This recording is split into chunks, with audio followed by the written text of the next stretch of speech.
industry, members of the international community, heads of associations, members of the press, distinguished ladies and gentlemen joining us online and in the auditorium, thank you very much. I bid you a very warm welcome to this event, the 2023 Macroeconomic Outlook launch, organized by the Research Department of the Nigerian Economic Summit Group. So the theme of this year's report, as you probably know, is Nigeria in Transition, Recipes for Shared Prosperity. So in this report, a framework is for achieving shared prosperity for Nigerians by internalizing the unique features of the country is developed. Specifically, the report aims to show the policies that are prerequisites for a shared prosperity agenda in Nigeria. I'm sure you'll all agree that we desperately need that right now. So my name is Sheyi Vincent. I'm an economist at the NESG. I'll be the anchor for this event. So the agenda is as follows.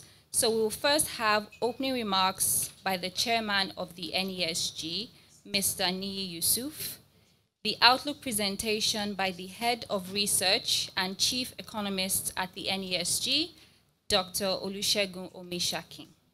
The launch of the Macro Outlook Report will follow, after which we will have a panel discussion, a special contribution by Professor Adeni Kinju, and special comments from representatives of ministries. The moderator for these sessions is Ms. Chinwe Egwim, Chief Economist and Head of Economic Research and Intelligence at Coronation Merchant Bank, after which we'll have question and answers. We'll then have closing remarks by Dr. Tayo Aduloju, the CEO of the NESG, so we expect to wrap things up by about 11:15 a.m. Thank you once again for honoring our invitation. I wish you all fruitful deliberations. So I will now welcome the chairman of the NESG, Mr. Niyi Yusuf, who is joining us online to give the opening remarks. So how are we doing? Thank you very much. Hello, can you hear me?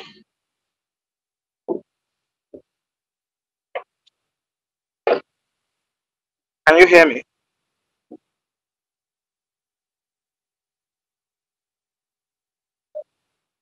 Hello, can you hear me?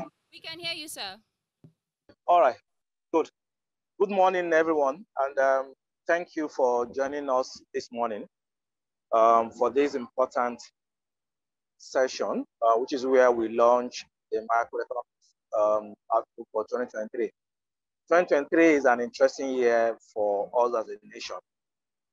It's a year of transition to a new democratic government. But more importantly, it's also, for many people, a year where we hope COVID-19 will not come back and that the imported inflation from Ukraine-Russia war and other global issues will also abate. So I ask you to please listen attentively to summary of the outlook as presented. And of course, we also would like to thank all our special guests and invitees who have honored us today. But more importantly, let me thank the economics team, the research team at the NESG for the work they've done. I hope that the macroeconomic outlook will be a useful tool for corporates, business entities, and even individuals as we plan for 2023. I thank you for coming, and I just ask that we please switch on and listen to the macroeconomic outlook. Thank you. Thank you very much, Mr. Yusuf, for your opening remarks. I will now call on the head of research and chief economist at the NESG, Dr. Olusegun Omishakin, for his presentation. Please join me in welcoming Dr. Omishakin.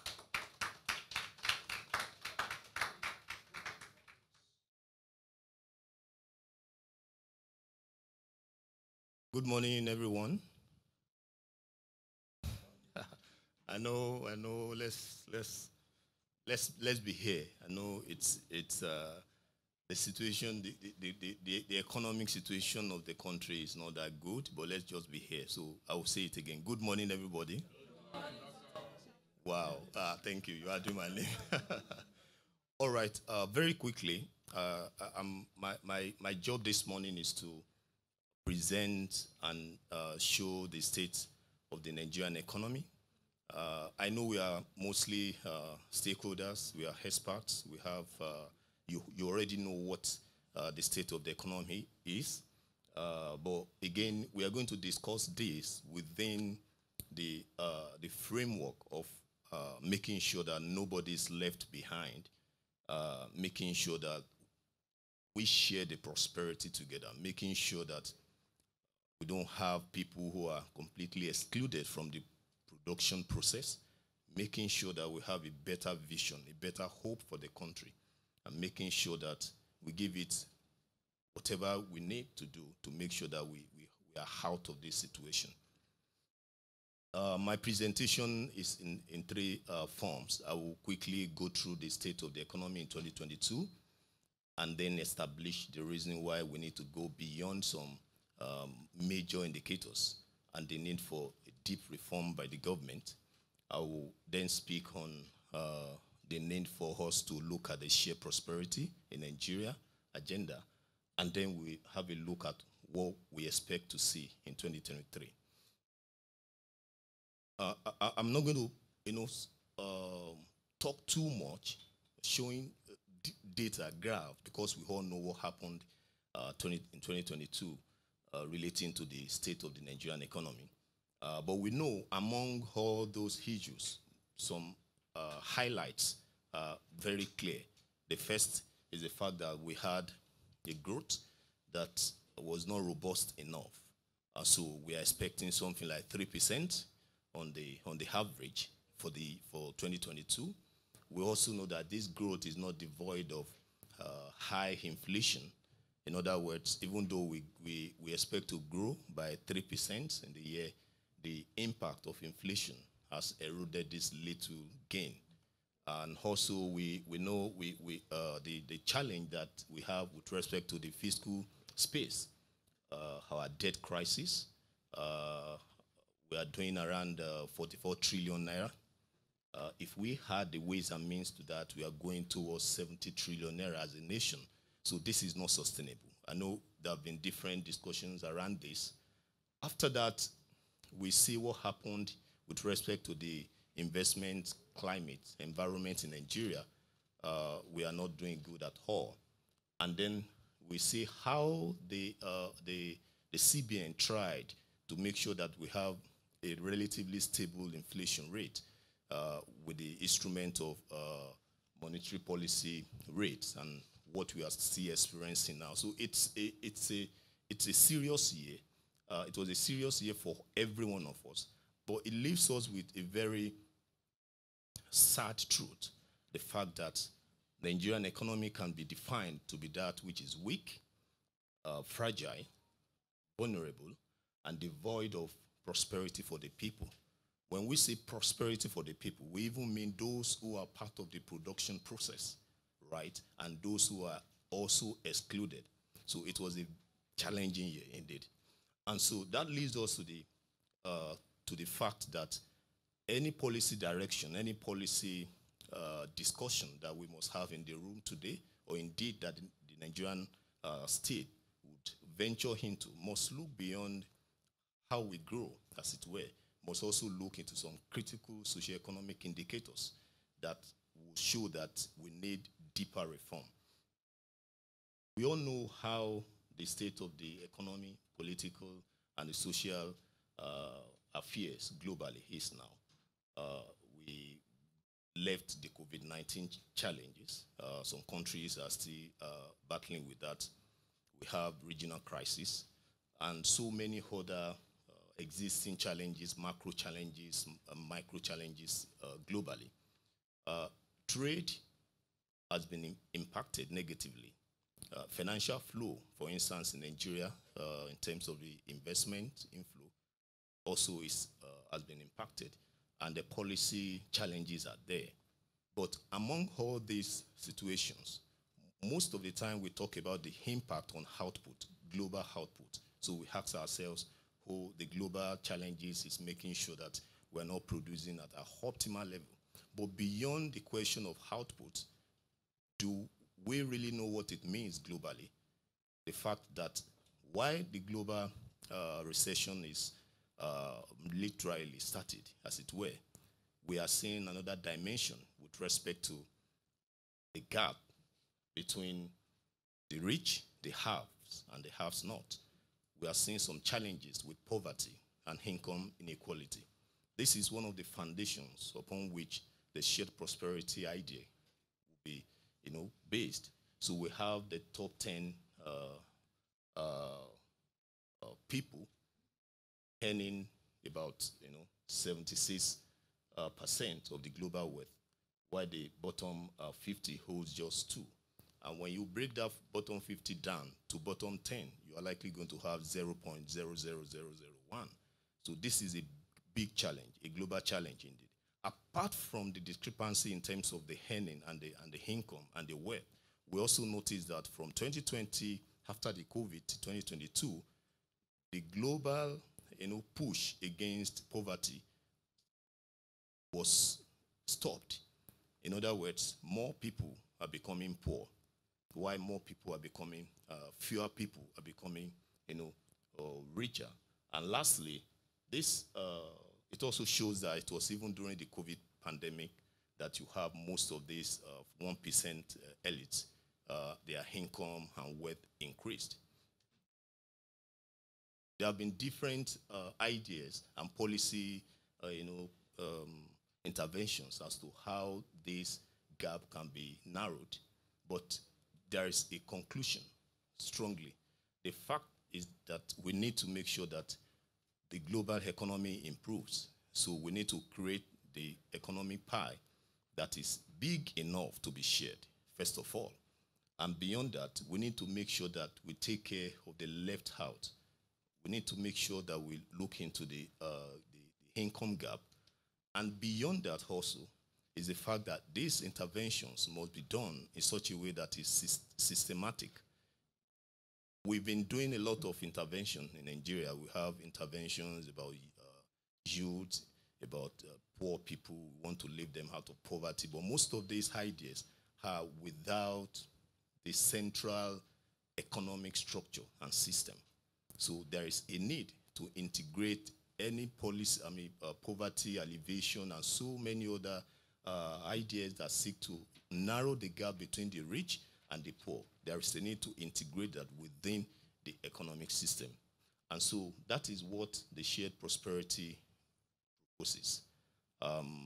According to the World Bank, the idea was originally about growth strategy, which seeks to look at the growth rate of the 40 bottom layer of the population, and to see that this growth rate is also being taken care instead of looking at the aggregate growth rate. But over time, this idea has moved into serious developmental idea where you have countries who are using the simple idea of shared prosperity framework to develop their countries to make sure that no one is left behind. So what do we try to do in this report? We are trying to conceptualize the shared prosperity framework agenda for Nigeria. We also try to develop the framework in such a way that there is a clear path of impact. You have the foundations, you have the objective sets, you have the drivers, you have the enablers, and so many other critical forms and layers of achieving shared prosperity. We also try to make sure that every policy, especially that seeks to lower the gap or reduce the gap between the rich and the poor, is situated within this unified framework such that we achieve what we need to achieve from within, coming out. And so the question is, when you talk about shared prosperity, what does it really mean for Nigeria, for a country like ours? What do we mean when we say we should pursue shared prosperity policy or agenda? You agree with me from 2012 to now, on the average, Nigerian economic GDP has been around 3%. We are doing the same 3% this 2022. and the outlook for next year may not be that optimistic. Apart from that, within that the range, we've been in economic recession twice. And worst is the fact that our performance over time has never been good, in that you cannot compare that with a country who is serious, who really want to lead the game, especially in Africa. When you come down to the fact that the impact of this on the average, on the region, and on the life of the people, you will notice a central theme that over time, people's income, an average Nigerian's income, has been eroded year by year. Whether you look at it from the Nigerian currency, or you look at it from the dollar currency. So this is the state of the Nigerian economy, the socioeconomic situation in Nigeria, and this warrants why we need to look critically into the shared prosperity agenda. On the social sectors, we see so many indicators that are not looking good at all. 100 million Nigerians don't have access to electricity. Healthcare system, we are about 178 out of 192. 20% of global out-of-school children are Nigerians. Nigerian Misery Index is approximately now around 70. The last time 2 years ago or a year ago, it was around 62, 63. And this is and then if you compare that with our security challenges, you can agree with me that we need a deeper reform. We need a new thinking around how this excluded population can be carried along in the national progress. And that is why we defined the shared prosperity for Nigeria to mean a decent standard of living measured by equitable access to economic opportunities, quality education and healthcare, along with the protection of lives and properties. And we can agree also that this simple definition seems to be alien to the Nigerian reality. So, what should the shared prosperity agenda framework look like for Nigeria? First of all, we developed a framework that has these basic features. The first is the fact that the framework must be structurally oriented.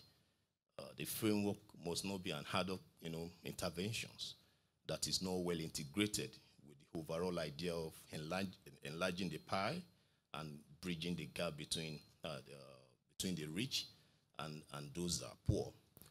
The framework also should be consistent with the national development strategy. It shouldn't be something that is just one-off or something we do without consistency. And lastly, it has to be target-driven. Target-driven in the sense that we don't need to say, we will do this, we will do that. We need to ask ourselves, what exactly is our target? When you get there, how do you know you are there? How many people exactly do you want to lift out of poverty? And what does lifting mean? And what does poverty mean? And in the next year, what happened to them? So these are the critical questions that we try to answer here. Now, let me explain the system or the thinking behind this framework. So we have the inner pie, inner circle, which is that green, which specifies the objective for the shared prosperity. Countries can have different objectives, but we think Nigeria should set out a clear goal or goals of shared prosperity. So what exactly are we saying when we say we want a shared prosperity? The first part of what we talked about is that there should be a competitive and a sustainable economy. That is where sharing or enlarging the pie starts from. Don't forget, we can't share the prosperity we have not produced. If the prosperity is limited, even the so-called rich, those who are the top 10% might find themselves over time among the top bottom 40%. So we need to create the prosperity first. We also need to make sure that we don't lift it, we don't just leave it like that. We need to consider the fact that there are market failures. So government should make a deliberate effort at making sure that this prosperity is meant for all. Of course, there are basic principles upon which idea should be funded. The economy should be broad enough. There should be enough opportunities and growth for everyone. There should be transparency in public sector finance and so many basic ethics or philosophy of shared prosperity. Again, we have some trust, which the objective should be aligned with strongly. The first is the fact that to achieve the first objective, which is to enlarge the economic pie, we need to make sure that we achieve diversification and economic transformation. We also need to make sure that we have thriving private sector. The second objective, which speaks to the economic prosperity for all, also should make sure that the government looks critically into human capital development and functional social programs. Now, these are the 8 enablers. These are the key issues that we need to make sure that we take care in order for us to achieve this shared prosperity. The first one is the fact that we need to achieve macroeconomic stability. To enlarge the economic pie, we need to make sure that there is enough room, there is enough convenience for the operators so that we can achieve such an enlargement, and that we have enough reforms in our industry, especially industry-related sectors. The other part is also that there is a need for market reforms, institutional reform, sound education, quality healthcare, robust social program, and security. All these are also with the aim of making sure that we achieve the target. The targets are broad. Some fall under the market stability. We need to make sure that we achieve moderate inflation. We look at economic stability, exchange rate stability, and interest rate environment, and so many other indicators that will project that indeed we are pursuing a macro stability agenda. We also need to do the same for every other layer of enablers and break them down so that whatever we do, we operate from within to achieve what we have at the outer part. Not that we look at what we desire from the outer part and we just start pursuing them. So this is the basis of the shared prosperity agenda framework for Nigeria. But then what reforms do we need to achieve this? We have listed so many reforms along the sectoral classification, along different ideas of shared prosperity, especially the different enablers, the market stability, government intervention in health, education. So these are the different policy recommendations that we have. So we have different deep recommendations that go along macro stability, inflation, as we have said. So these are the targets that we're talking into, in that each target must be looked into and recommended under each of these enablers. Now, to have a situation where the country is looking towards achieving shared prosperity, we need to look at the challenge that we had then, which we have done, and then look at the challenge that we might have this year so that the government can situate this policy appropriately. We take a look at some economic events that might happen this year and some basic projection. The first is the fact that we say the economic growth will remain subdued and non-inclusive. We are seeing around 2.9% growth for the year. We also notice other major macro indicators to be on the same path, since especially 2023 brings along some other challenges, like we are expecting global recession in whatever form. So we don't see this year as the year of success if we do nothing. We don't see this year as the year of luck if we don't make changes. So we need to make changes to make sure that we minimize the impact of what we see this year. Thank you.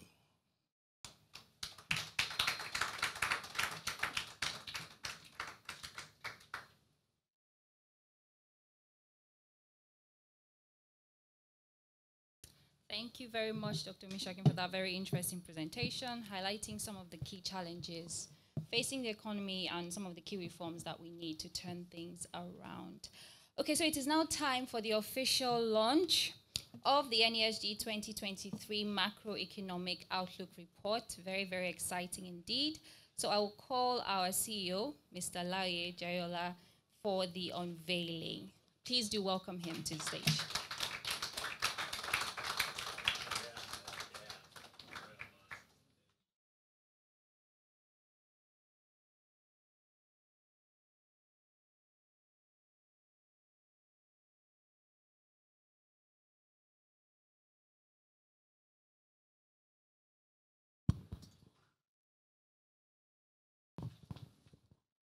Well, once again, distinguished ladies and gentlemen, welcome.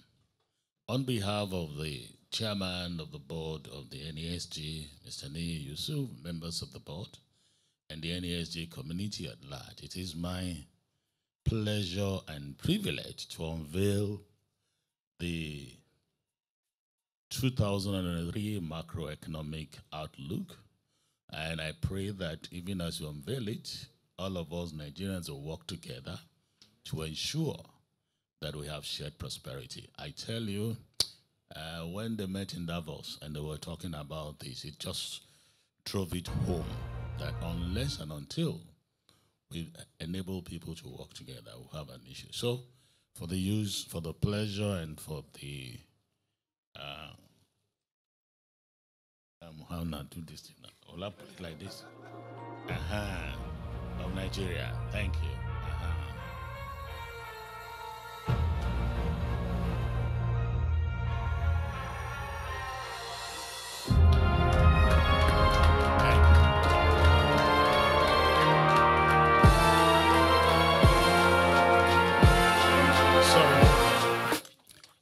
So I'm going to invite, we're going to hold it and invite. So we're taking picture with this, but the real thing, we're going to do it here. So I want to ask all the panelists in the house, Maoga should come. Maoga, Mansour Ahmed is here, please come. Let's have the panelists physically present. And I will call the COO to come and join. Tayo Adiloju, come join. And so give us one copy each. Thank you. Thank you.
Okay.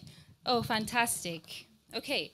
So, Ms. Chinwe Egwim will be the moderator for the discussion. So, Ms. Chinwe Egwim is a renowned economist with 700 plus published economic notes under her belt. She is currently the chief economist and head of economic research and intelligence at Coronation Merchant Bank, a leading financial institution in Africa. She has worked at reputable organizations within the financial services industry, which include FBN Quest Merchant Bank, FBN Capital, Fitch Ratings Milan, and the Central Bank of Nigeria. She was appointed as a national consultant by the United Nations Economic Commission for Africa to lead the services trade project, partly driven by UNCTAD. Through this project, she successfully led UNECA National Seminar on Global and Regional Value Chain Analysis for the financial sector. So please join me in welcoming Ms. Chinwe Egwim to the stage. Thank you.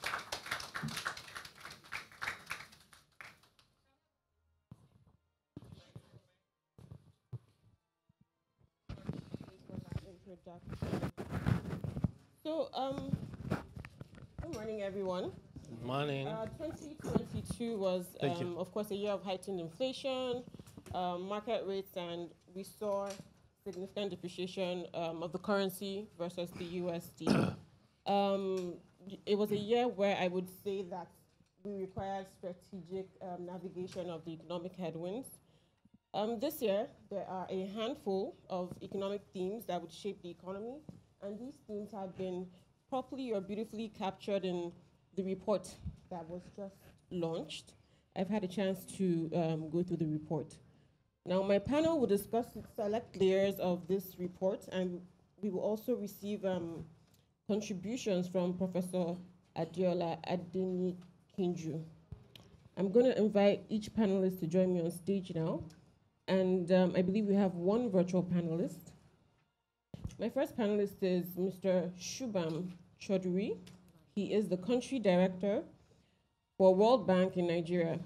Now, prior to his current role, he served as the World Bank country director for Afghanistan. Since joining the bank in 2004, Chaudhary has held many positions, one which was the South Asia and Indonesia practice manager for the World Bank's macroeconomic and fiscal management global practice. And he oversaw macro, fiscal, and economic policy-related work. He is joining us virtually. Mr. Chaudhary, can you hear me? Yes, I can. Good morning, everyone. My next panelist, Mr. Taiwo Yedele, is West Africa tax leader at PwC Nigeria and a member of PwC Global Board for Leadership Development. He is also the chairman of PwC Nigeria Ethics Committee. He is currently the only African on the ACCA Global Governing Council.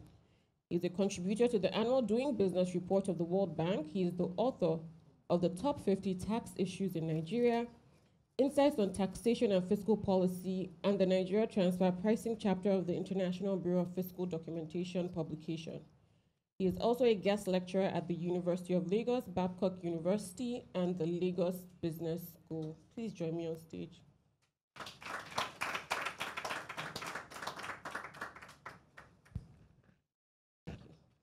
My next panelist, Engineer Mansour Ahmed, is the Group Executive Director, Government and Strategic Relations at Dangote Industries Limited, a position he has held since 2018.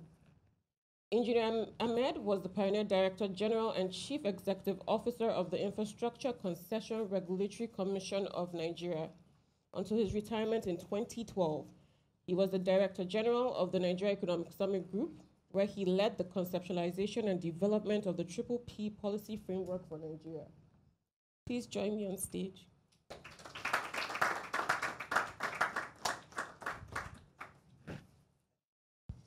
My next panelist, Dr. Osasuyi Dirisu, is the Executive Director of the Policy Innovation Center. She is a development and gender expert with extensive experience implementing research and development projects on social determinants of health behavior, health systems, gender inequalities, as well as social and economic inclusion. She was recently the research director at the Population Council Nigeria, and in that role, she led and designed the implementation of monitoring, evaluation, research, and learning projects across Nigeria. She led the development of the National Gender-Based Violence Dashboard, an innovative platform for the collation of validated real-time GBV data in Nigeria for the EU Spotlight Initiative. Please join me on stage.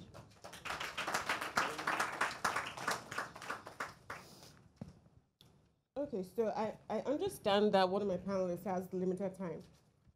So I'm going to kick off the conversation with him. Now, Mr. Shubham, please confirm you can still hear me.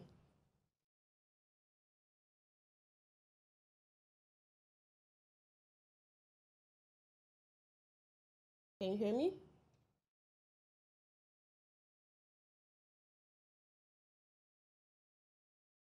Okay. It's a bit spotty, but please, I can hear you now. Okay, thank you. Okay, so now we are very much aware that the macroeconomic stability is critical to achieving sustained economic growth and improving socioeconomic outcomes. From your vantage point, what are the major challenges facing Nigeria's economy? And what measures do you suggest could help Nigeria improve its growth as well as achieve shared prosperity?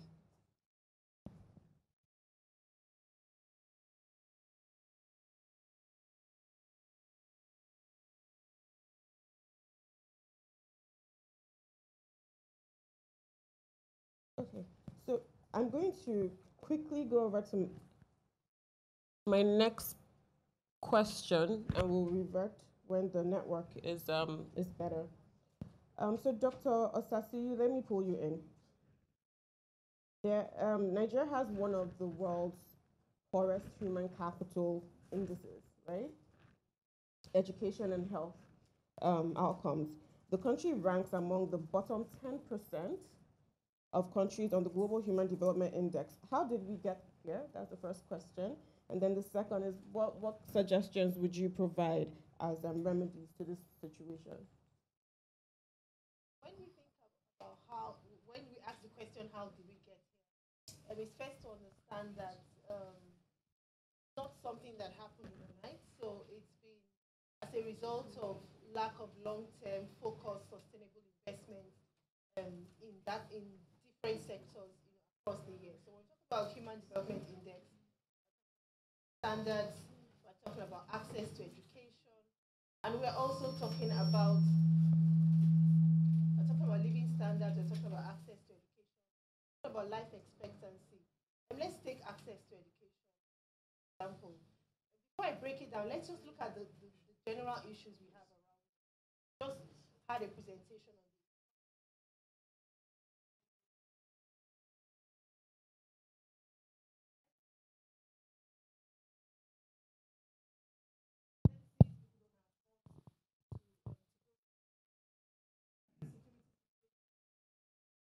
In Nigeria over the past decade, with insecurity, you've had livelihoods destroyed, people have limited access to school in insecure settings, value chains disrupted, houses destroyed. So people have been driven more into poverty in the last decade than, ever in the history of the country. And then you think around, labor productivity, decline in labor productivity, growth rate. You think about all the key indices where, positive investments would have made a difference. Everything is on the decline. And this goes back to affect, what the HDI picture looks like.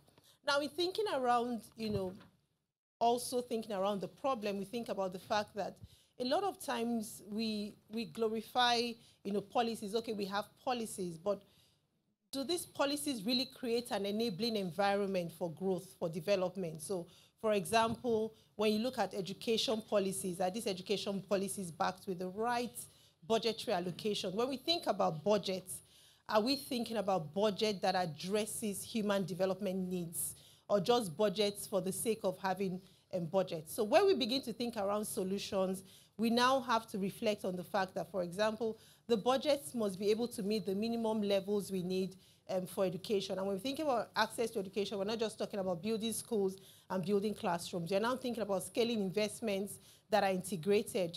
You address issues relating to access to schools, but you also address issues relating to production and quality of teachers. The Policy Innovation Center in the past year has been doing some assessments around learning deprivation and schooling deprivation across the country. And what we found is that children are not even achieving the minimum proficiency required for their age at the time they are exiting secondary school. So while we're dealing with issues relating to 20% of the world out of school in Nigeria, those in school are also getting suboptimal education. So in thinking around the solutions, we have to begin to think in an integrated way. We have to think about enabling policy environment. We have to think about holistic solutions, what behavioral drivers, social norms, what are the drivers of children being out of school. Now we're talking about inflation. Now we're talking about poor indices for our economy. This is also going to affect children because parents are now putting more children in the labor market. So we're having increasing issues with child labor. The more children cycle out of school to produce for their families, the more these children will be impoverished in the long term because they don't have the right skills to scale productivity and growth. Thank you so much for that. Taiwo, let me pull you in. Nigeria has one of the lowest tax rates globally. What measures do you think could be put in place to improve non-oil sources of revenue, particularly for domestic tax? That is domestic tax revenue mobilization. What role can the capital market play as well? Thank you very much, and good morning, everyone. So maybe the starting point for me is to first say I do not necessarily think that Nigeria has one of the lowest tax rates in the world. Just to clarify that, the corporate income tax rate in Nigeria is 30%. There's education tax that is now 2.5. They want to make it 3%. And I can tell you from data that 1 basis point of education tax is equivalent to 2 basis points of corporate income tax. So effectively, you're talking about 35%. And that's even if you haven't added the withholding tax on the profit. Many countries, when you pay corporate income tax, you don't pay withholding tax on the profit when you share the dividend, right? In Nigeria, you pay 10%, which is effectively corporate income tax. So that takes us above 40%. With that, would easily rank in the top 5 highest corporate income tax rates in the world. The global average is 23%, OECD is 23.6%, even Africa is 27%, Asia is 19%, so it's high.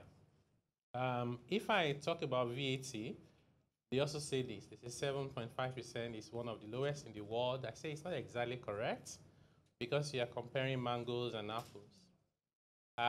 In Nigeria, you don't get input credit for investments, fixed assets, the rest of them, and services. Over 100 countries around the world will give you full credit for VAT so long as you're a business, so you don't bear the cost. So it's 7.5% in Nigeria. It feels like 12 to 15%. When it comes to personal income tax, yeah, I would say the rate is moderate, except that you need to then add on top of that what I call implicit taxes. You pay the 20-something%, and then you take care of everything government should be taking care of, including social security, right? Everybody in this room has about 10 people they are supporting, right? Anyway, but that's just to clarify that it's not necessarily one of the lowest in the world. But your question is really important about what can we do to mobilize revenue. And I say that the problem looks big, the solutions are simple when we find the right people who want to do the right thing. And without complicating it, I'll just tell you, in my view, the top 3 things we need to do to mobilize domestic revenue. First, we have to develop a different philosophy around tax generation. And that philosophy is the one that says, I'll create prosperity so that I can collect a portion of it in taxes, right? If people are poor, 1.3 million people are multidimensionally poor. If you throw them up and they fall down, maybe blood will come out. You won't find money because they're just so poor. But having said that, practical solutions. 1, tax harmonization. What does that mean? Both vertical and horizontal harmonization, both in terms of number of taxes and the agencies collecting those taxes. I shared something on my social media last week, and a haulage vehicle paid 72 different taxes and levies in Nigeria in 1 year. 2,000 here, 3,000, haulage vehicle just to carry food from one location to another. And then we are surprised that prices of foods are going up. And the painful part is that those taxes are being paid, so the people bear a lot of burden, but government collects so little because we've created the leakages in between the point of payment and the record of how much government collects. So what you need to do is harmonize the taxes. Based on the data, over 98% of the revenue generated in Nigeria today officially comes from less than 10 taxes. Yet, we officially have 66 different taxes, unofficially over 200. That's the first thing you need to deal with. The second one is, don't ask all manner of agencies to be collecting revenue. Let one agency collect revenue for government. In the budget for 2023, we even have, we're very bold, 63 MDAs go and collect revenue. Who does that? every one of them is now generating revenue and the money is not getting to government. So harmonization is one practical step. The second one is to use data for intelligence. So you buy land, the government will register it. You buy a vehicle, you need government to do it. You want to travel abroad, they give you a passport. You need FS. Everything you do, your economic activities are centered around government one way or the other, but we're not connecting the dots. So even people that are in the tax net, many of them are there with what I call one finger, because you're supposed to pay ₦1 billion, but you pay 2,000 naira and we'll just smile and move on. So use data for intelligence. And then most importantly, and final point that I want to make on this, is for government to do effective policy coordination. So you shouldn't have monetary authority doing things. In fact, when they publish the requirement for if you want to collect more than the limit, and I saw there was no tax certification there, so I quickly put a message out. When they updated it, they put it, I said, why were you not thinking about it in the first place? If I'm doing a lot of volumes in cash, you should want to know what business am I doing and see whether I've paid taxes. So that way you can mobilize. And quickly to conclude on that, what should the capital market do? What's the role of the capital market? And that's why I started with the one about let's create prosperity so we have something to tax. We need to remove the impediments for people trying to raise finance through the capital market so that the policies are enabling to finance prosperity. And then we have to ensure that even government itself becomes creative in terms of how they raise finance, not only just bonds, but also to ensure that they look at equity finance and also listing of government entities in the capital markets. Those will be my responses. Thank you so much. And I agree completely with you regarding the coordination between the monetary and fiscal arms.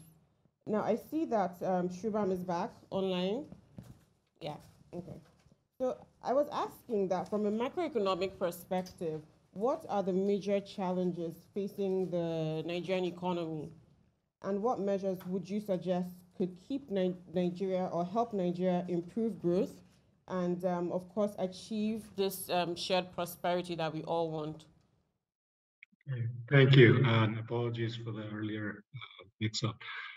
Look, if I may just start with a little bit more basic observation, which is, if you look across the world, and I've worked in pretty much every country in East and South Asia, the examples of countries that have actually managed to achieve this aspiration of shared prosperity, of eliminating extreme poverty, making lives better for everyone, and especially for the bottom half of the population, it has required two things. Government has been able to invest in human capital, in its people, and in a core set of public infrastructure that private investment will not be forthcoming. So basically the human capital and the basic public infrastructure. And then, by the way, the public goods, I would include also security, right? So government finances and ensures that the investments are there in human capital, in ensuring security, and a core set of public infrastructure. And second, that private firms and businesses are kind of empowered and have the space to not just start, but to grow and flourish and create the jobs that provide the economic opportunities for everyone else. So this is a very simple observation. No country has achieved shared prosperity without these two basic things happening. And that's essentially why to enable these two basic things, you need two ingredients. First, for government to be able to have the fiscal resources to invest in human capital in the core public infrastructure to ensure security, government has to have the revenues and government has to spend in the right ways. Okay, so that's the core fiscal challenge.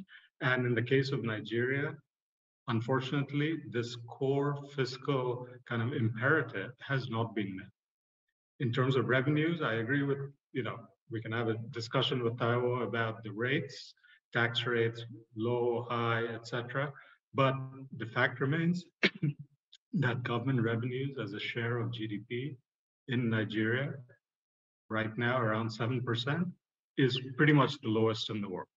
And a rough rule of thumb for how much a government would need to do this basic thing: invest in human capital, ensure security, provide core public infrastructure, is about 15 to 20% of GDP. And that's just amongst the low income and lower middle income countries. If you look at the higher income countries, you're talking about government revenues being upwards of, government spending being upwards of 40%. So Nigeria needs to spend about 15 to 20% to do these basic things. But for that, it needs revenues, and it can't if revenues are only 7% of GDP. So that's a big priority, mobilizing domestic revenues. The flip side of that, and then this comes into the trust deficit, et cetera, the tax-paying public has to have the confidence that government will spend those resources in the right ways, that the quality of spending, whether you want to put 6 trillion into PMS subsidies, or whether those 6 trillion would be better spent on primary healthcare facilities or schools or rural roads. So that's the fiscal challenge. On the macro front, and this goes to the second thing, to free up the space for private investments, for private firms to grow, flourish, create jobs, first and foremost, you need clarity and predictability about the enabling environment, in particular, some key prices. One of the key prices is the exchange rate. Another, obviously, is the overall level of inflation. Another is the kind of the cost of doing business. And this too would be the second kind of macro challenge that we would identify. And look, we're not, NESG itself, in the report you heard, there's, I think, a broad consensus that on the macro front, if we had to pick out one thing, it's clarity and predictability about access to foreign currency and about exchange rate management overall. Why? Because Nigeria is not an autarkic economy. Let's forget foreign investors for the moment. Domestic firms that have plans to grow and invest will need access to foreign currency, either for intermediate inputs, for capital equipment, or in some cases just for debt servicing. And for at least the past couple of years, even longer, that has been very difficult. And not only has it been difficult, it's been unpredictable. Who's going to get access, who will not, etc. So let me close by saying those are the two challenges we see on the macro front, especially around foreign exchange, foreign currency access and exchange rate management, and on the fiscal front in mobilizing revenues. And really the elephant in the room, as we've said many times, is whether the 6 trillion on PMS subsidies could be better spent in other ways. Thanks. Thank you so much for that. Engineer Ahmed, let me pull you in. And it ties nicely with contributions from Chevron right now. There are several factors worsening the business and investment climate here in Nigeria. And these challenges appear as though we're unable to solve them. What suggestions do you have to address such challenges, which include power outage, that's one, FX depreciation and liquidity constraints, logistics and transport bottlenecks, as well as regulatory constraints? Thank you very much. First of all, before I answer the question, interventions by address all of us, but I'll add on. I want to go back a bit. First of all, I'm an engineer. Deviated a bit for some time and been involved in groups like this, NESG in particular. What that has enabled me to do is recognize two key things. One,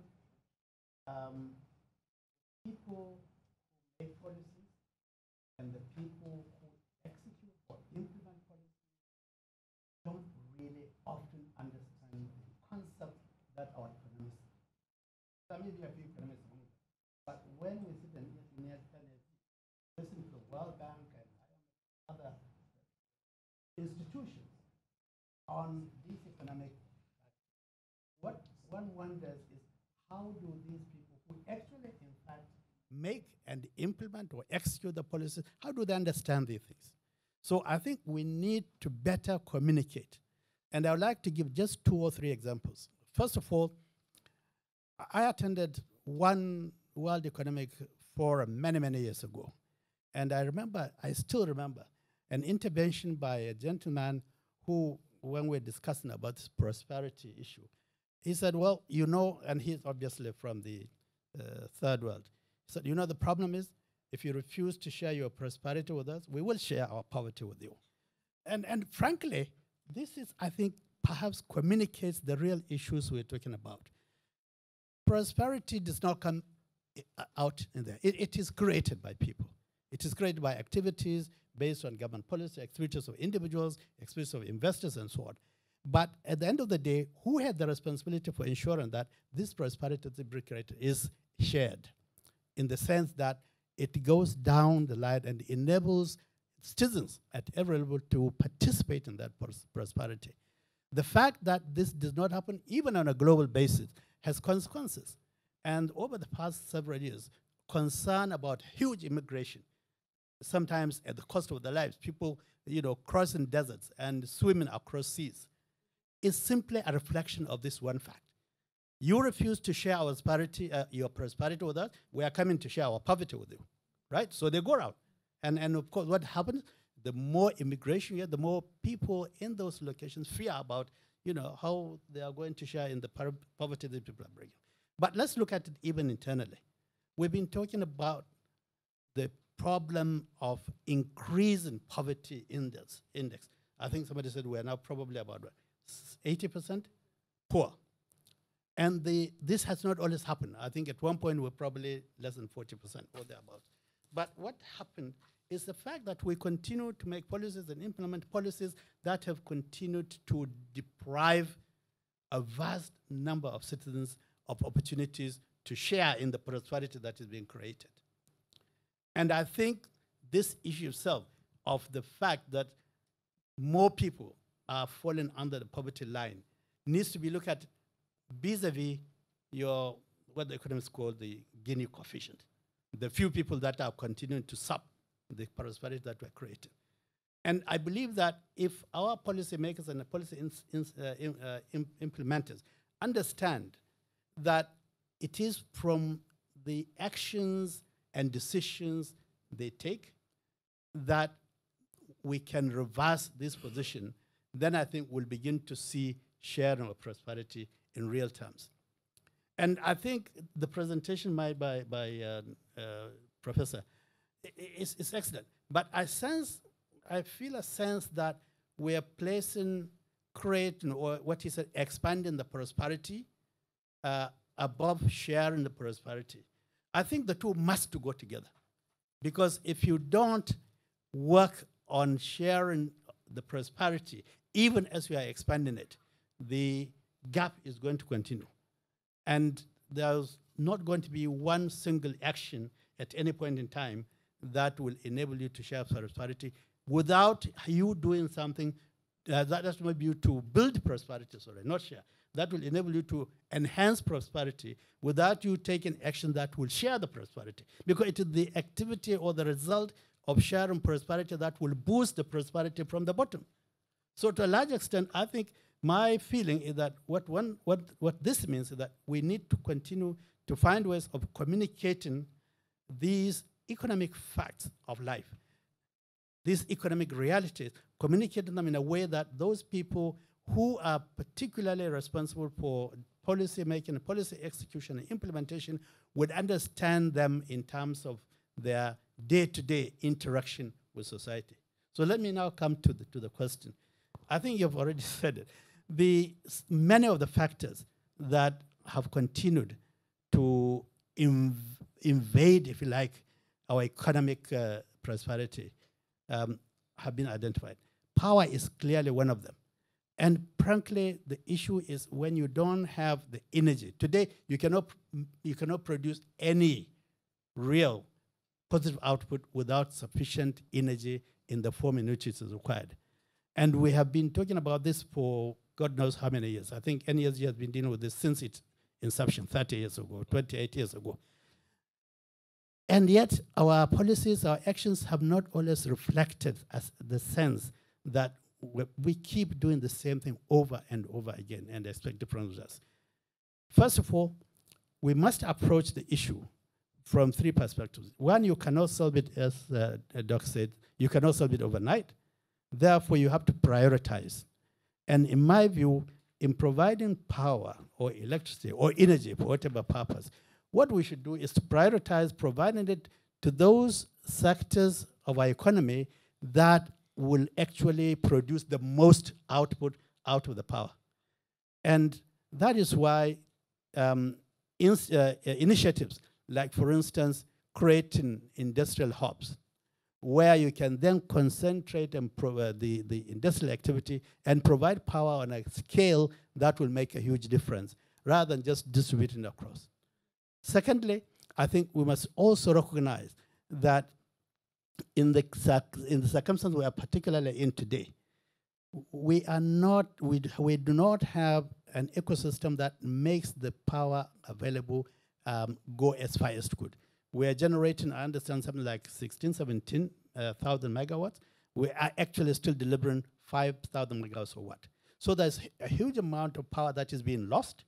Part of it is being stranded in the sense that even as it is being produced, it is not being utilized. And of course, the other part is on the efficiency. It is lost due to inefficiency and failures of all sides of the system. And I think this speaks to the fact that when we were privatizing, and the privatization was supposed to change that, to ensure that, one, the private sector will be brought in and it will manage the power system more efficiently. But what did we do? We chose the perhaps wrong framework for bringing the people who will do it. And I think we did it far too quickly. Privatizing the entire distribution and generation systems at the same time without actually ensuring that you have a sense of how these new actors will now change the situation needs to be looked at. And I believe that one of the things we have to do, we still have to really take a second deep review of the power privatization scheme and see what we can do to bring more and more effective operators into the system that will ensure that, yes, as we build the power, we are also making the most of it to ensure that it helps to improve our prosperity. Secondly, I think there are new opportunities now, particularly in the renewable energy system, where we can actually encourage particularly the business sector, the private sector, the industries, to begin to use new renewable energy systems. And that will require positive incentives to allow that to happen. We have been, and I have been dealing with this with the Manufacturing Association of the first issue, that is the stranded power. There is today in the NERC regulations a provision which enables investors to invest in transmission and equipment that will enable them to draw part of that stranded power. But somehow this is not being implemented. In fact, I think the distribution companies are blocking it. And there are many industries that can draw. The provision says if you are consuming up to 2 megawatts, you can actually invest money to draw directly from the, 33,000 kV line and be able to use it more efficiently. Is that right? And I think this kind of issue, this kind of perspective should be brought into. Lastly, I think there's also the issue, apart from the basic infrastructure for economic activity, the energy, transport infrastructure, communication infrastructure, that are all lacking and therefore undermine our economic strength and so on. There are also failures in the way we regulate. And I believe that regulations and regulators ought to be seen as a help to develop the various sectors of our economy, not as a way of just extracting rent and revenue. And I believe that without building the capacity of actors to produce revenue, you cannot just continue to tax them and expect them to grow. This is why, as Taiwo said, our problem is we continue to focus on revenue collection from the few if you like, sectors that are generating any form of revenue. And forget that we need to expand the collection, the tax base, to ensure that more people are contributing. And we should be encouraging those that are able to pay, we should be encouraging them to do more so they can actually pay more. Instead, we work on the rates and we continue to increase the rates unnecessarily. And like, if I can just add one of the things said, one of the other perhaps unseen taxes is also in the inefficiency of our investment system, particularly our public expenditure. If you are to look at every project that is done by government, take a road project or indeed a bridge project. First of all, a project that is estimated to cost, say, 10 billion naira and to take 2 years to finish will end up taking 6 years or 10 years, like the Lagos-Ibadan Expressway. Now, what is the implication of that? It's actually increasing cost. But at the end of the day, when you finish that at twice the cost or 3 times the cost, what did we get? The value we get is still the same value we anticipated. So sometimes we are actually achieving less than 30% in some cases of the value we have invested in the project that we have constructed. I think looking at all this will help us to begin to increase the basis, if you like, of building prosperity by ensuring that we also share it. Thank you. So I have very limited time left and still a few questions. I just want to confirm if Shubham is still online. Is he still with us? Can you hear me? Yes, I can. Okay. Just a quick response to this, please. Countries such as Malaysia and Indonesia have been able to hit an industrial takeoff. I want to know from your vantage point what you would say are the success factors behind these countries' industrialization and what lessons Nigeria can learn from them.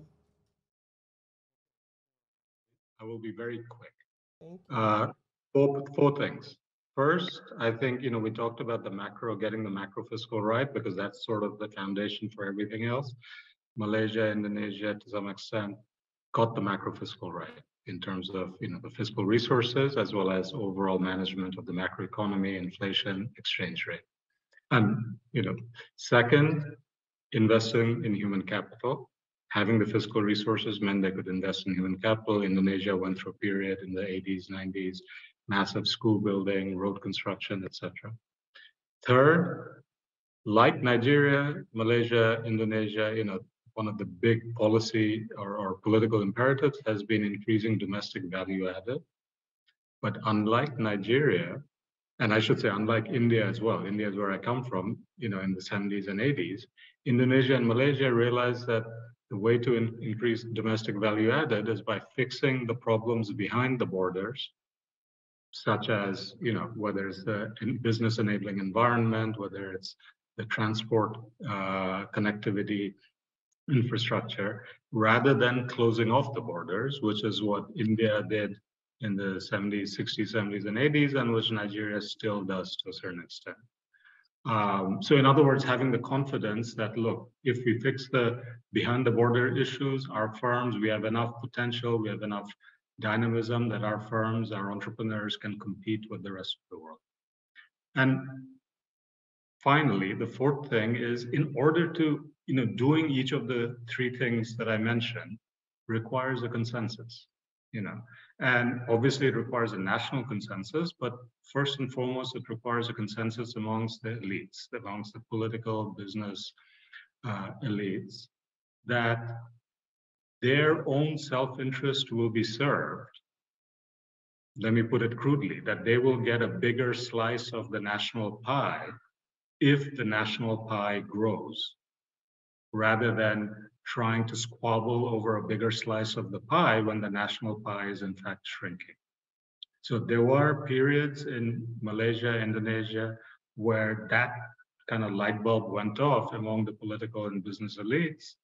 And so there was then a consensus about the first three things that I said. That light bulb is perhaps yet to go off here in Nigeria. Thanks. Let me pull you in, but I need a quick response. What can Nigeria do to achieve fiscal and debt sustainability? Yeah, I think fiscal and debt sustainability requires an integrated strategy.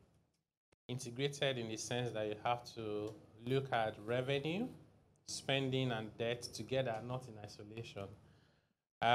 We often say that Nigeria does not have a debt crisis, it has a revenue problem. I say, well, it actually does not have a revenue problem, it has a revenue mismanagement problem. Because while we say tax to GDP ratio is around 7%, I think that's what government collects and they're accounting for. The amount that the people are paying, I think, is twice as much, right? Somewhere in the region of 15%. So what do you do to manage that leakage in the middle? So first, if you think about government spending, and we already mentioned the issue around budget, but beyond that, you have to think about how do you deal with oil thefts? Just imagine what that means. Subsidy. There's also FX subsidy. Last year alone, the CBN sold about $18 billion in the market at about 430. The parallel market, which is what everybody has used to price what they are selling, is about 300 plus. Now, if you harmonize or you manage it better, let's even say the delta is 150. 150 naira times 18 billion easily gives you close to 3 trillion naira. That's another major one. And then you have to say to yourself, why is the government trying to spend the money they don't have? You want to do refineries, you want Nigeria Air, you want to do rail.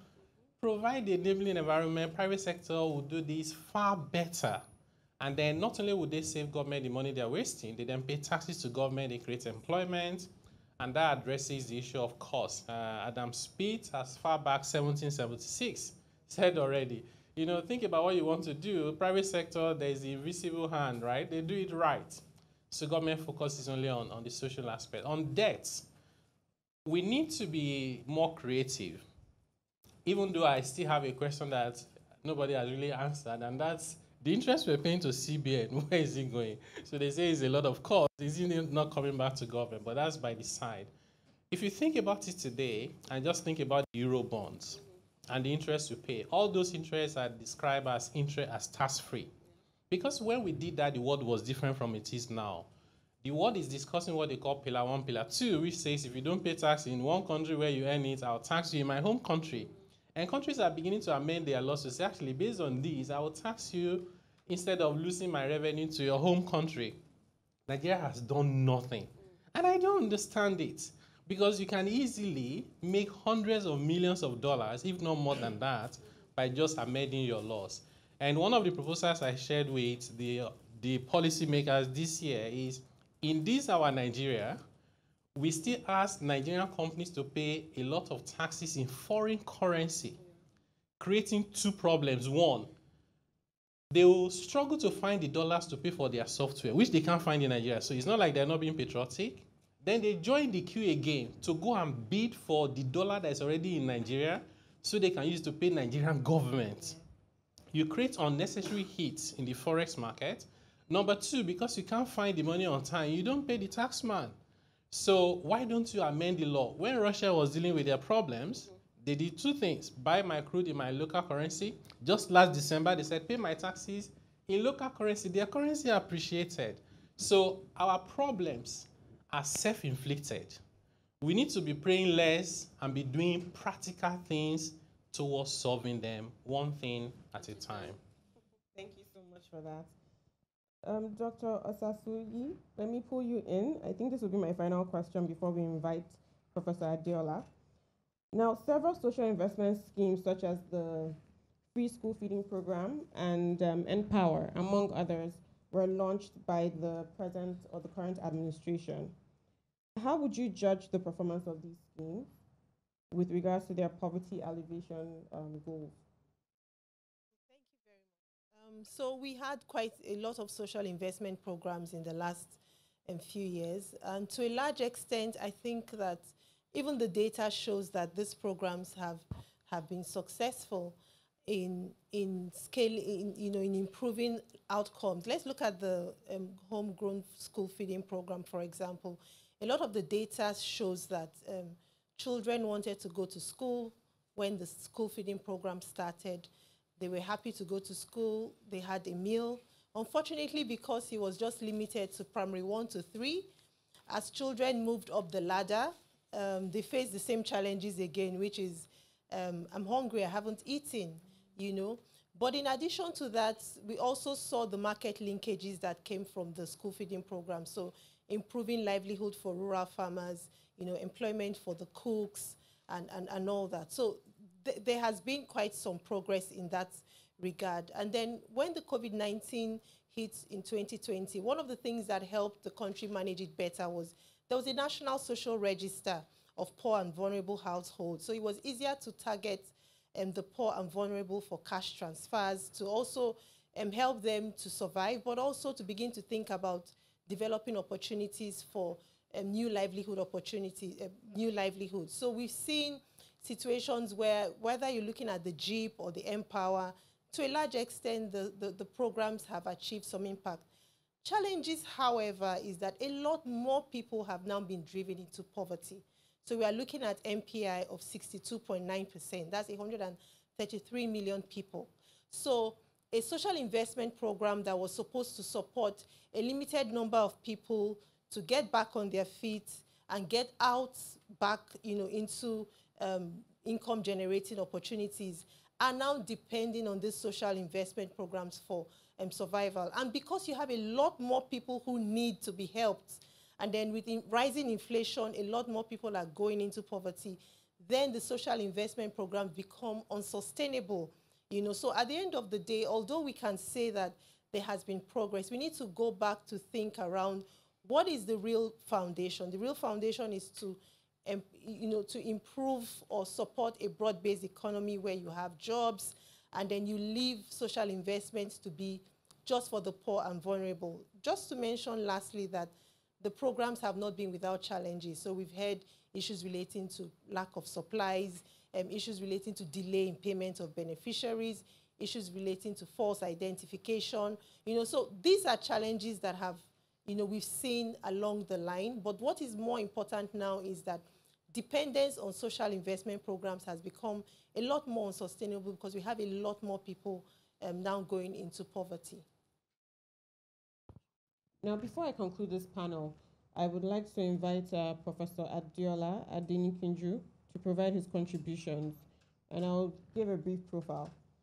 Professor Adeola Adenikunju holds a PhD in economics from the University of Ibadan. Currently a professor of economics in the same department, he is also a research professor at the Center for Econometrics and Allied Research and Research Fellow Partnership for Economic Policy. And he's joining us virtually. Welcome. Yeah, thank you very much. I would like to share my slides, please.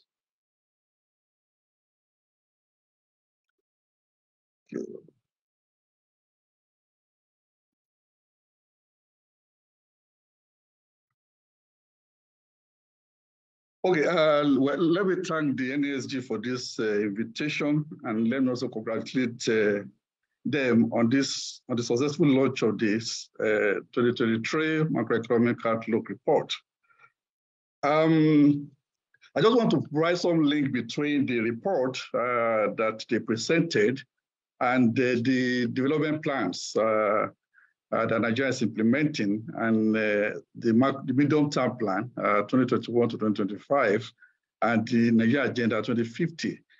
I happen to have been involved in preparing the macroeconomic framework for the medium-term plan. Now, from what we have listened to today, Nigeria has a very big plan, and unfortunately, there have been challenges, you know. And a lot of the issues that have been raised by the panelists and what was also contained in the presentations are some of the issues that the development plans actually anticipated. We were very bullish. I mean, Nigeria was very bullish in terms of what it wanted to do and where it wanted to be. The plan actually said that by 2050, that Nigeria will be one of the top 7 economies in the world. And also, we planned that Nigeria will pursue an inclusive growth strategy, okay, which will involve high GDP growth, will involve, achieving high literacy and life expectancy rates. We also reduce significantly issues around poverty and generate employment. So in other words, if you look at what we have listened to today in terms of the shared prosperity agenda and what we have in the development plans, you can see a very close link in terms of aspirations of what we would like to do. So how do you think we're going to achieve this? Okay, let me mention here that I don't know, maybe for the first time, we actually had robust analytical frameworks that underpinned the development plans. And from, the models and other things that went in, we're looking at that Nigeria's growth is going to come from both the demand side of the economy and from the supply side. On the demand side, we're looking at investment growth. Nigeria's investment GDP ratio is also very low.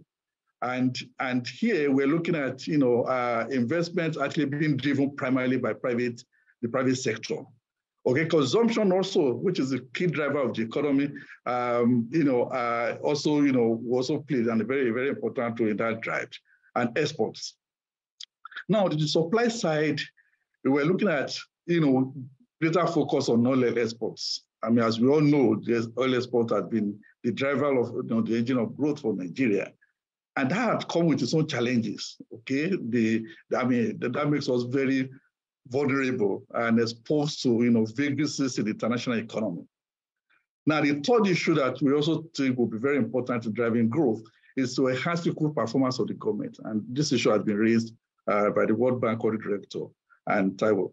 And also, we're looking at, improving the standard sector, the standard environment, in terms of, emphasizing more knowledge exports, like we mentioned, and also driving in foreign direct investments into the economy.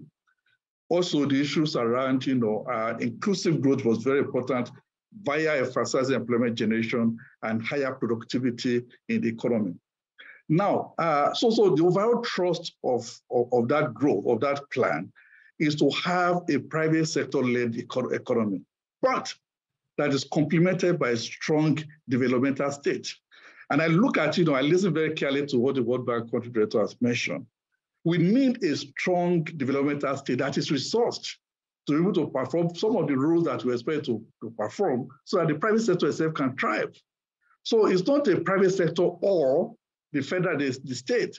It's both of them being threaded in a way that Nigeria can begin to realize, the benefits of shared prosperity that you have enunciated. Now, one of the things we also did, again, is to look at, given the various objectives that we wanted, and given the limited resource, given the limited resource available to government or resource-constrained growth, what are those sectors of the economy that Nigeria can place emphasis upon that help to achieve, accelerate growth, and at the same time, also, improve or reduce poverty. Okay, so we're looking at 4 key, national objectives. Looking at in terms of output growth, what are the sectors that will drive, rapid output growth that will reduce poverty by accelerating income growth, generate employment, and the sector that can also provide linkages with the rest of the economy. Now, if you look at one of the, the structure of the growth that we have now, the sectors that are growing very well are sectors that, their share of the GDP is very small and their linkages is also very weak. So they are not able to transmit the growth that they are generating to the rest, to the entire economy. So from our model, we're able to rank sectors of the economy. And we found that trade, telecommunications are the leading sectors of the economy that, we must pay careful attention to. Manufacturing, construction, crude petroleum, and natural gas, education, and agriculture rank among the top 10 sectors that we also must emphasize. And some of these sectors, where we emphasize them, they will not only just help in terms of driving growth, they will also be very useful in terms of addressing the poverty that we have in the country, and also help to improve issue around gender imbalance and equity.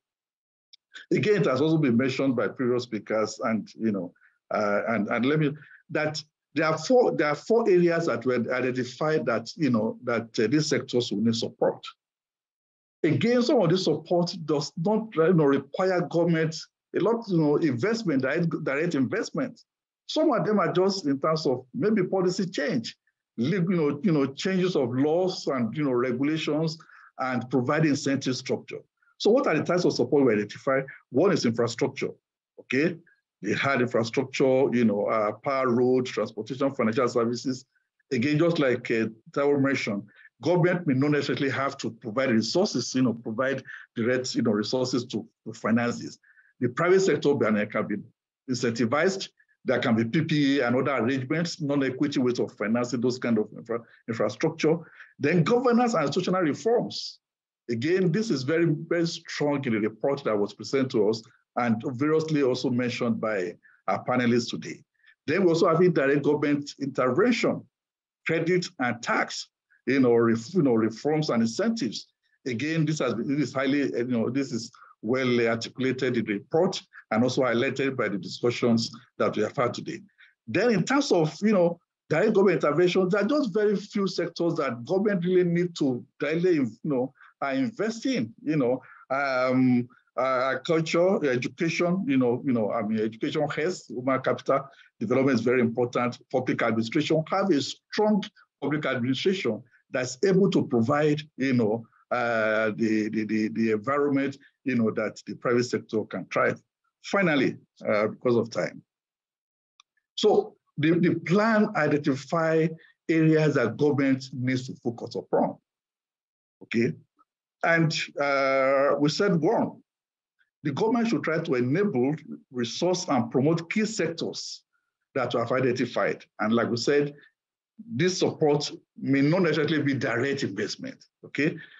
Some could just be policy support, like we mentioned. Again, the government must also find a way of providing enablers of development. Just like we mentioned, infrastructure and institutions, infrastructures. Once these two are there, they will provide, the catalyst for government for this economy to grow and expand and be able to achieve the shared, prosperity agenda that we have listened to. Then one area that we also emphasize in the plan is to strengthen intersectoral, interregional linkages. If 40% of our population live in the rural areas, it is impossible to talk about development, shared prosperity, if we don't provide deliberately the linkage between the rural sector and the urban sector. There's no way we can have shared development prosperity of our population if the rural sector is not actively and really brought in into our development agenda. Also urban linkages. Again, promote private sector participation in the economy, macroeconomic stability, we can overemphasize that. Policy and regulatory certainty. Again, variously mentioned, we cannot emphasize that. The last point I just want to mention, which I've also mentioned in the passing, is that we must improve government financing. If you look at revenue per capita of the Nigerian government, it is the lowest in the world. In 2017, revenue per capita is about $100. In Ghana, it was $200. In South Africa, it's about $4,000. In advanced countries, they're looking at $10,000, $20,000. So governments in those countries were resourced to be able to provide some of the infrastructure and support that and the environment that the private sector needed. We have not been able to do that in Nigeria. So we must find a way in enabling the government and the state to be able to provide that environment for increasing the pie and also for sharing the pie. Thank you very much for your contributions. Now, before I open the floor to questions, we will listen to contributions from the Federal Ministry. Okay. So I have a few minutes for a Q&A from the audience. We have questions in here. Okay, one. Any other questions? I want to take them. Okay. Here's the mic.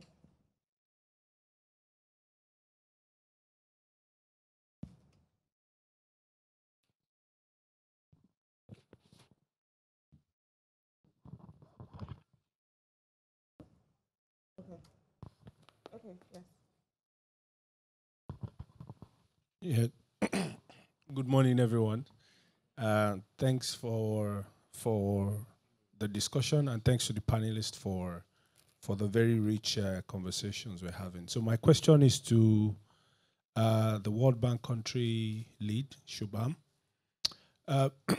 We know that the World Bank has been a proponent of generating additional revenues through, as Alaji has said, increasing taxes on the compliant few. And I agree with Alaji that we cannot tax ourselves to prosperity. So, I mean, this morning, I saw someone being beaten up today because he did not give the Agbero money, a bus driver. I mean, these are all revenues, to Taiwo's point, that do not get into the coffers of the government. So the government is actually poor, not because there's no money, but it's because the government is not collecting money. So that on one hand. Sorry, I didn't introduce myself. Coca-Cola Nigeria MD, Alfred Olajide. As a business leader, every day I look for opportunities to drive productivity. I often have to reprioritize, make hard calls before I even go and ask for more money. So with all the things that we know today, I'm just wondering whether we are putting the right narrative out there or whether we are approaching the right problems to solve first. I'm going to close with an analogy of someone who has an alcohol problem and is broke. And then you say, give them more money so that they can be rich. The question is, if you give someone like that more money, are they going to drink more or they will actually be rich? So it would be good to understand your perspective, Shubham, in this context of government generating more revenue through taxation. Are we doing the right thing? Are we putting the cart before the horse? Thank you. Take it as a group or a batch. So there's a hand up. Who is rotating?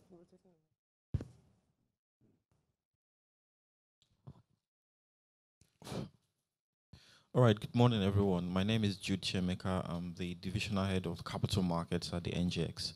The conversation is really apt, and I'd like to commend the panelists.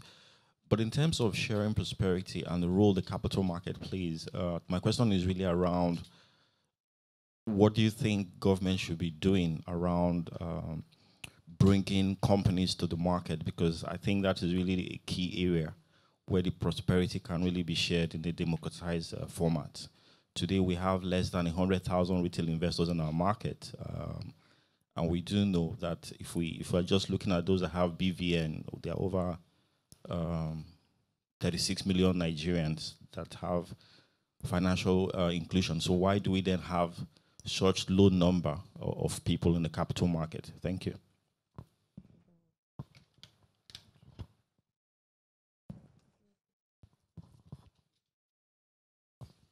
Good morning, ladies and gentlemen. My name is Eugene Itwa. I'm the CEO of Macroeconomic Capital, the thematic lead on circular economy, sustainability policy commission, NESG.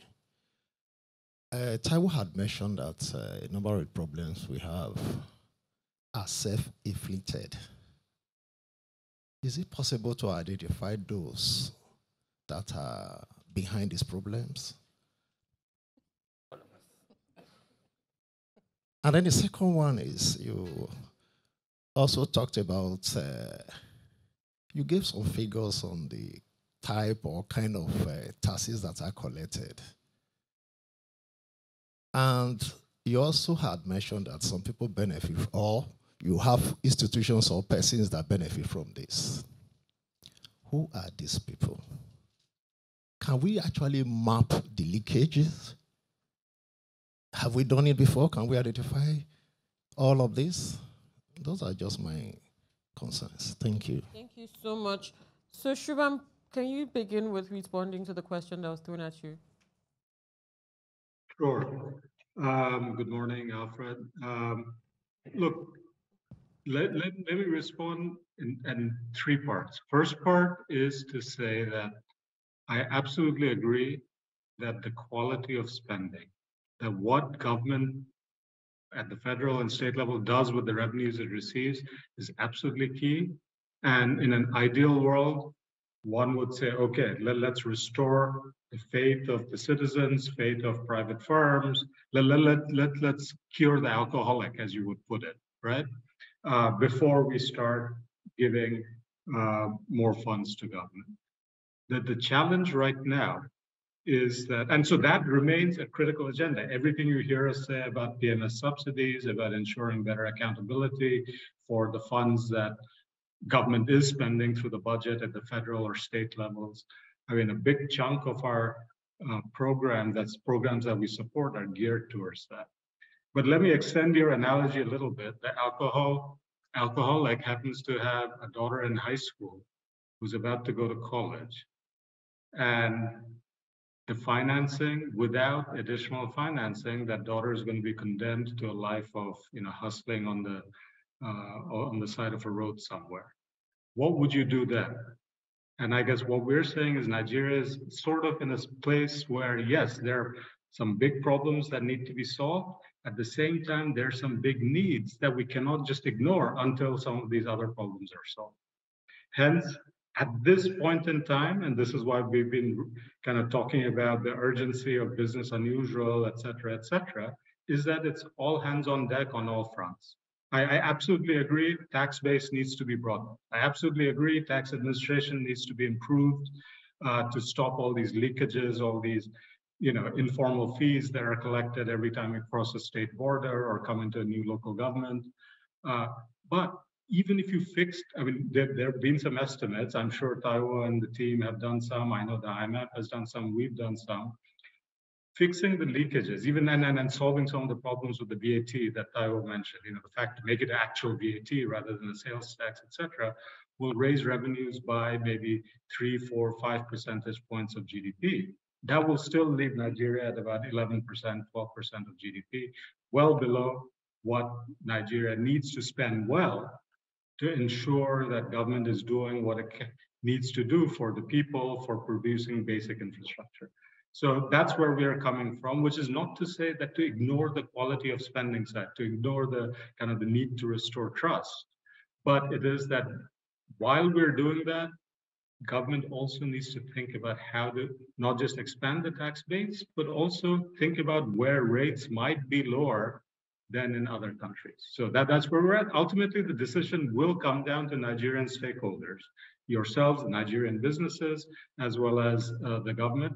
Keep in mind, though, that, I mean, this is, let me again stress, these are abnormal times. And part of what we've been saying in public and then in other meetings and fora is this is a time for all hands on deck, all measures.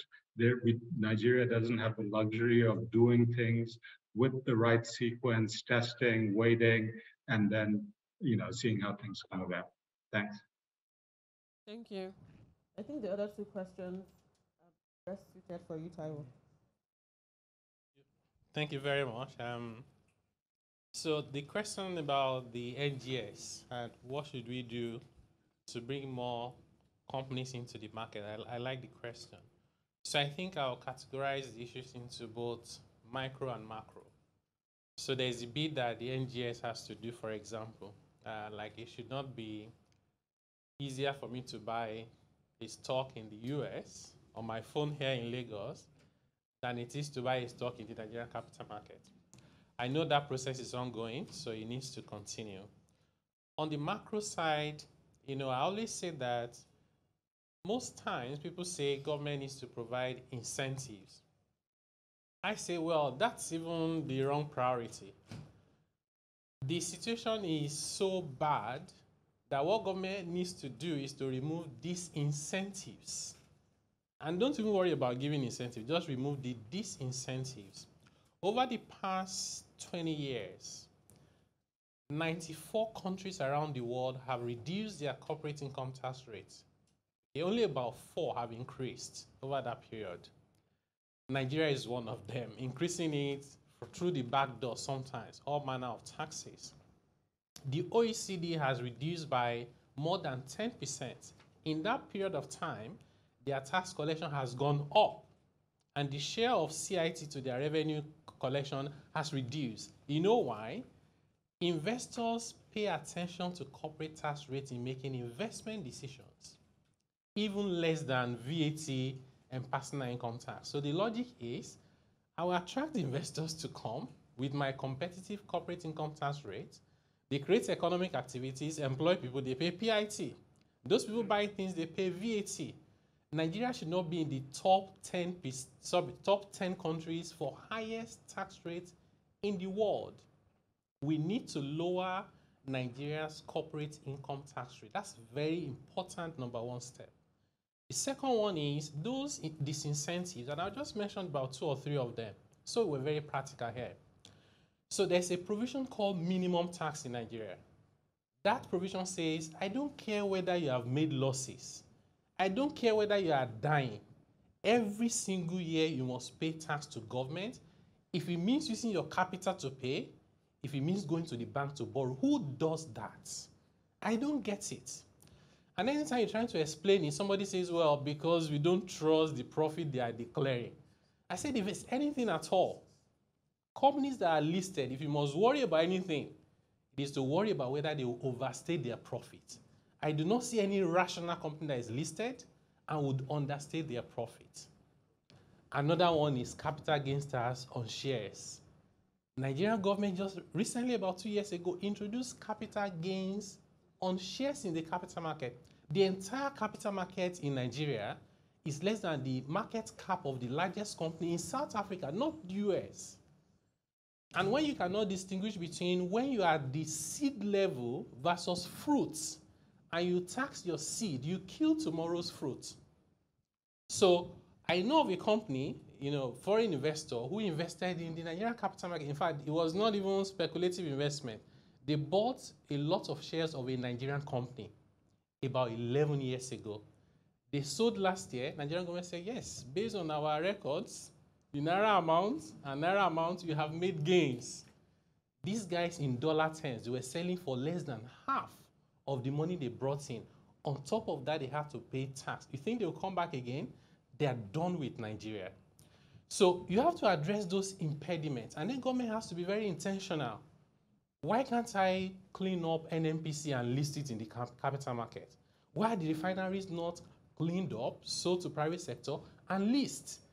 Once you take that leadership, you provide the macro environment, you'll be amazed. The fastest and the best way to ensure there's shared prosperity is the capital market. And that's the bit I'll say about the capital market. Let me go quickly to the second one. The second one is, that's a very tricky question. It says, since the problems are self-inflicted, do we know the people inflicting the pains? I think we all know them, and sometimes all of us are involved, either directly or indirectly. If you see a system that is not making sense, it's one of 2 things or both. It's either the people designing them are daft, or someone is benefiting from it. Both of them are applicable in Nigeria. I'll give you a practical example. Every time I need to renew my passport, my driver license, I'm one of those few Nigerians who say, I must go through the legitimate process. I will not pay Naira extra. I suffer every single time because of that. I was renewing my passport, and about 2 weeks ago, I went to the immigration passport office here in Ikoyi. I'd applied in November, and the earliest date I could find was first week in January. My appointment was 9:30 a.m., so I went 1 hour early. I got there 8:30. Lo and behold, I left there 1:30, 5 hours. Guess what happened? Everything I submitted online, they asked me to print all of them out, gave me a file. I went through 8 different processes. You queue for about 30 minutes, somebody collects the file and signs and gives back to you, you join another queue. I said, why are we doing this to ourselves? Everything has been validated before, you are printing it and to put inside a file? I don't understand that. It has to be that somebody is benefiting from that, or we're just so daft. The same thing will happen when it comes to tax and revenue matters. Why is it that even in Lagos State, Agberos are collecting more than 120 billion naira annually, and we pretend like we don't know something is going on? Small businesses are paying over 40 different taxes, and then we go around with statistics of 4 in 5 will die within 3 years. Why wouldn't they die? Right? So just think about that alone. My wife runs a small business. Diesel price has gone up by almost 400%, right? In 1 year. In many countries, because energy crisis is not a problem that is peculiar to Nigeria. It happened everywhere in the world. But guess what? If there was power from the grid, that increase would be under 100%. It was 400%. She now pays more just to buy diesel than to pay all the staff, about 20 staff combined. The business is not making profit. So we need to address those things, and I think the leadership has to come from the top. Both the reforms to improve the business environment as well as those to improve taxes. The chief reform officer and the chief revenue officer has to be the president of the Federal Republic of Nigeria to whip everybody to fall in line. You should never have government agencies going to court to challenge the government about I must collect revenue. Look at Nigerian Postal Service. The infrastructure they have around Nigeria can help you improve logistics. By now, they should be flying drones to do deliveries and making money from it. But what do they want to do? They want to collect stamp duties. And lastly, think about the fact that many Nigerians are jackpotting, right? But the truth of the matter is actually the percentage of Nigerians that can jackpot, that can emigrate, are under 3%. Even if you want to, about 97% have nowhere they're going. They're stuck with Nigeria. But you guess what? The reason why they're jackpotting is they're looking for prosperity wherever they can find it. Sometimes with illusion, wrong assumptions, they get into trouble because we push them into it. What can we do? We can allow a lot of Nigerians, especially the young ones, sit back in Nigeria here and get involved in the global value chain system and dollars. So you find prosperity in Nigeria, pay taxes to the Nigerian government. But guess what? The laws we have, particularly tax provisions, will not allow that to happen. I've received many inquiries from multinationals, including PwC's foreign offices. And they said to me, simple question, Taiwo, we want to employ Nigerians in Nigeria. Can you advise us? Of course, I can't lie to them. As I was writing the opinion, I knew they were not coming back. Why would they come back? We say to government, why don't we amend the laws? The law we're operating now was done in the days of the League of Nations over 100 years ago. It's not fit for purpose. I call many of the service providers for my services in Nigeria, and I hear an Indian. Why are we not hearing Nigerians? We are smart people. We are intelligent people. But the environment is not enabling. Government has to fix that. Thank you so much. Okay, due to time constraints, I'm not going to take all the questions from online participants. I'll just select a few. And I'm going to allocate one question to two panelists so that we can hear the different perspectives. So Dr. Osasui, I'm going to allocate this question to you, and also Engineer Ahmed. This is an election year. Many experts have predicted that the elections will not be concluded on the first ballot. Some even think that elections might be deferred. Give us a sense on what small businesses should prioritize in the first quarter of this year, given these possible political uncertainties. So I'm throwing that question to both of you so I can hear different perspectives. And then the second question is directed at Shubham, if he's still online. What are the potential risks of policy transition to a market-determined exchange rate in Nigeria? Thank you very much. I mean, I think for starters, with a lot of the challenges we have, first of all, with inflation, with tax, with power, which is really crippling small businesses, in the first quarter of this year, as we lead up to the election, it's time to begin to rethink how they do business. So, for example, what are we currently doing now, and how much of what we're doing now can we make profit? So are we making profit? So asking the right questions. First of all, are we making profits? Are we able to retain our staff? Do we need to reorganize our workforce? Do we need to rethink power? So there are a lot of questions that small businesses need to begin to ask. Do we need to think about combining forces with other businesses, sharing services, outsourcing. So I think this is really the time for businesses to think outside the box. Otherwise, you know, they would die off. So this is really the time to get back to the drawing board, think about what is important, what profit am I making, how am I able to scale services to ensure that I can remain profitable.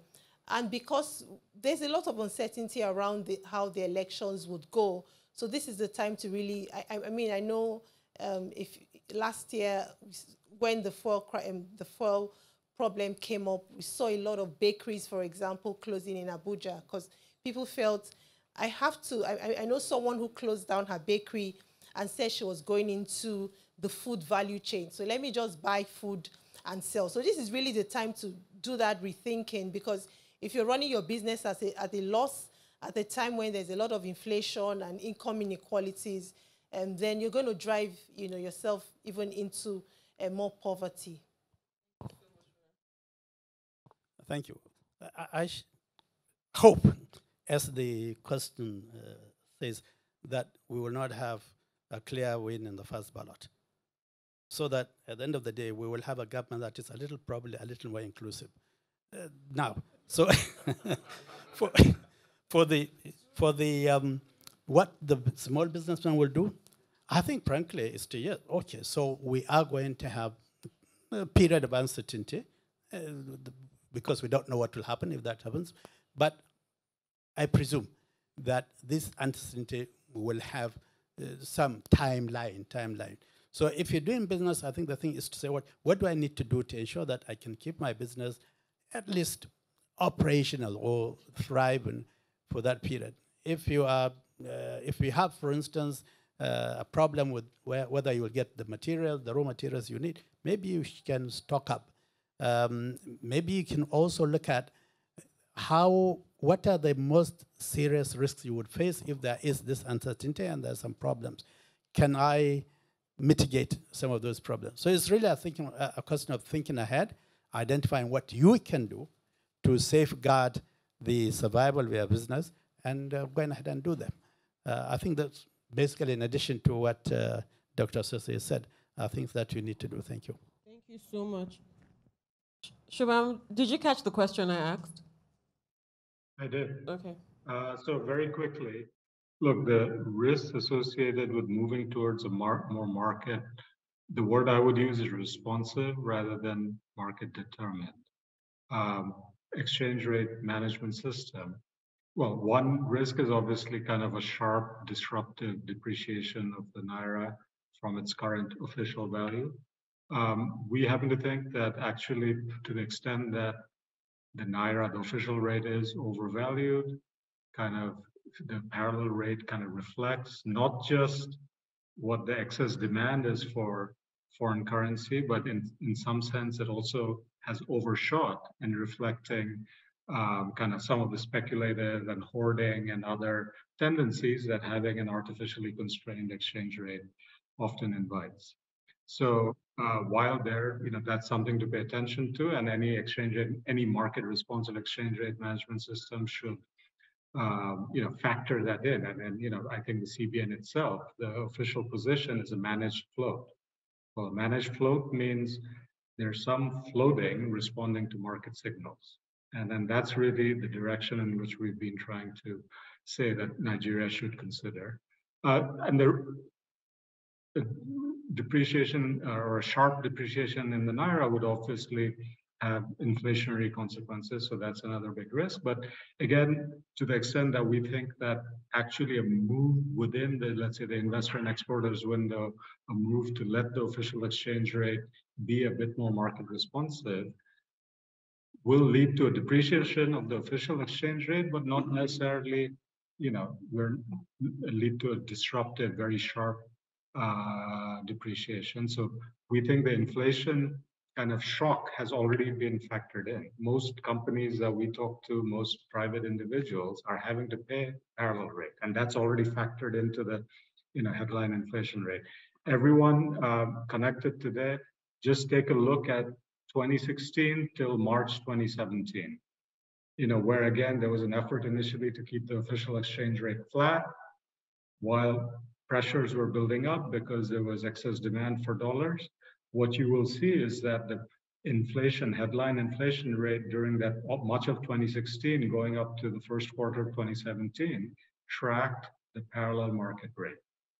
As soon as the INE window was introduced in March of 2017, it was like pricking the bubble, or if you like, letting the pressure out of the pressure cooker, and both the parallel rate and the headline inflation rate started going down. Thanks. So let me first of all thank the audience, both physical and online, for giving us your undivided attention. Make sure you download a copy of the report and take the time to actually read it. There are a lot of interesting nuggets inside there. And then let me thank each of my panelists. Thank you so much for sharing from your extensive bank of knowledge. It was really an engaging conversation. Thank you.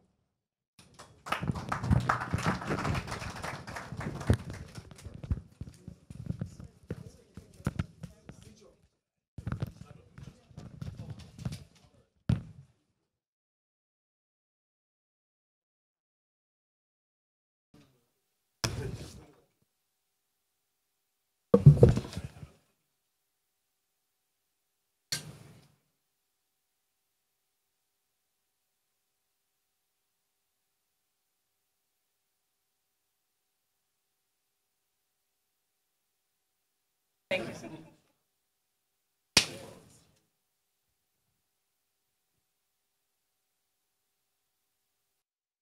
Our special contributor, Professor Adeni Kinju. So we've had some very insightful, robust discussions. I'm sure you'll all agree with me, with some important recommendations that we hope can be taken forward. So I'd now like to invite Dr. Tayo Adiloju, the CEO of the NESG, to give his closing remarks. Dr. Tayo.